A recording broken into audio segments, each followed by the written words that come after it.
Silsilah Nabi Hud. Hud bin Abdullah bin Ribah bin Khulud bin Ad bin Aus bin Irim bin Syam bin Nuh. Ia menikahi seorang wanita yang bernama Melka binti Madai bin Japet ataupun Yafas.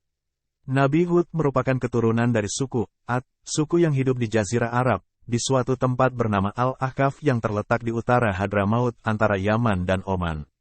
Mereka adalah kaum penyembah berhala bernama Samud, Sada, dan Al-Haba.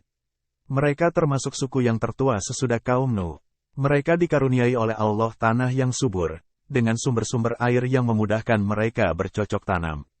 Sebagaimana dengan kaum Nabi Nuh, kaum Hud, yaitu suku Ad yang tidak mengenal Allah sebagai Tuhannya. Mereka membuat patung-patung yang diberi nama Samud dan Al-Hatar dan itu yang disembah sebagai Tuhan mereka yang menurut kepercayaannya dapat memberi kebahagiaan, kebaikan dan keuntungan serta dapat menolak kejahatan, kerugian dan segala musibah. Ajaran dan agama Nabi Idris dan Nabi Nuh sudah tidak dijalankan lagi. Nabi Hud memulai dakwahnya dengan menarik perhatian kaumnya suku Ad kepada tanda-tanda wujudnya Allah yang berupa alam sekitar mereka dan bahwa Allah lah yang menciptakan mereka semua dan mengaruniakan mereka dengan segala kenikmatan hidup. Dialah yang seharusnya mereka sembah dan bukan patung-patung yang mereka buat sendiri. Diterangkan oleh Nabi Hud bahwa dia adalah pesuruh Allah yang diberi tugas untuk membawa mereka ke jalan yang benar, beriman kepada Allah yang menciptakan mereka serta menghidupkan dan mematikan mereka, memberi rezeki atau mencabutnya dari mereka. Ia tidak mengharapkan upah dan menuntut balas jasa atas usahanya memimpin dan menuntun mereka ke jalan yang benar. Ia hanya menjalankan perintah Allah dan memperingatkan mereka bahwa jika mereka tetap menutup telinga dan mata mereka, mengingatkan perihal kaum Nabi Nuh yang ditimpa azab Allah serta meminta mereka untuk berhenti dari menyembah berhala. Bagi kaum Ad, seruan dan dakwah Nabi Hud itu merupakan sesuatu yang tidak pernah mereka dengar ataupun duga. Mereka melihat bahwa ajaran yang dibawa oleh Nabi Hud itu akan mengubah cara hidup mereka dan membongkar peraturan dan adat istiadat yang telah mereka kenal dan warisi dari nenek moyang mereka. Mereka tercengang dan merasa heran bahwa seorang dari suku mereka sendiri telah berani berusaha merombak tata cara hidup mereka dan menggantikan agama dan kepercayaan mereka dengan sesuatu yang baru yang mereka tidak kenal dan tidak dapat dimengerti dan diterima oleh akal pikiran mereka. Pembalasan Allah atas kaum Ad. Pembalasan Tuhan terhadap kaum Ad yang kafir dan tetap membangkang itu diturunkan dalam dua tahap. Tahap pertama berupa kekeringan yang melanda ladang dan kebun mereka.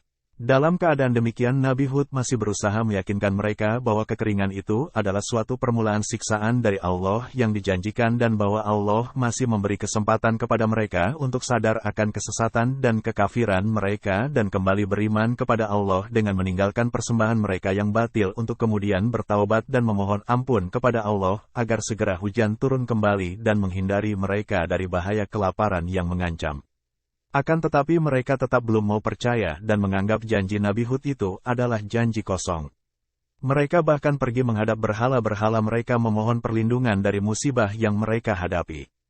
Tentangan mereka terhadap janji Allah yang diwahyukan kepada Nabi Hud segera mendapat jawaban dengan datangnya pembalasan tahap kedua yang dimulai dengan terlihatnya gumpalan awan dan mega hitam yang tebal di atas mereka yang disambutnya dengan sorak-sorak gembira, karena mengira bahwa hujan akan segera turun membasahi ladang dan menyirami kebun mereka yang sedang mengalami kekeringan. Melihat sikap kaum Ad yang sedang bersukaria itu berkatalah Nabi Hud dengan nada mengejek, "Mega hitam itu bukanlah mega hitam dan awan rahmat bagi kamu tetapi mega yang akan membawa kehancuran kamu sebagai pembalasan Allah yang telah kujanjikan dan kamu ternanti-nanti untuk membuktikan kebenaran kata-kataku yang selalu kamu sangkal dan kamu dusta." Sejurus kemudian menjadi kenyataanlah apa yang diramalkan oleh Nabi Hud itu bahwa bukan hujan yang turun dari awan yang tebal itu, tetapi angin topan yang dahsyat dan kencang disertai bunyi gemuruh yang mencemaskan yang telah merusakkan bangunan rumah dari dasarnya, membawa berterbangan semua perabotan dan harta benda serta melempar jauh binatang-binatang ternak.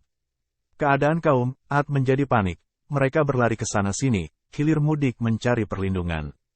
Adapun Nabi Hud dan para sahabatnya yang beriman telah mendapat perlindungan Allah dari bencana yang menimpa kaumnya.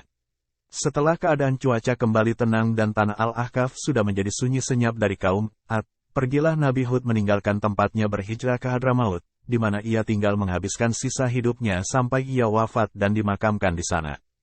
Hingga sekarang makamnya yang terletak di atas sebuah bukit, di suatu tempat lebih kurang 50 km dari kota Siwon, selalu dikunjungi para peziarah yang datang dari sekitar daerah itu, terutama pada bulan Sya'ban.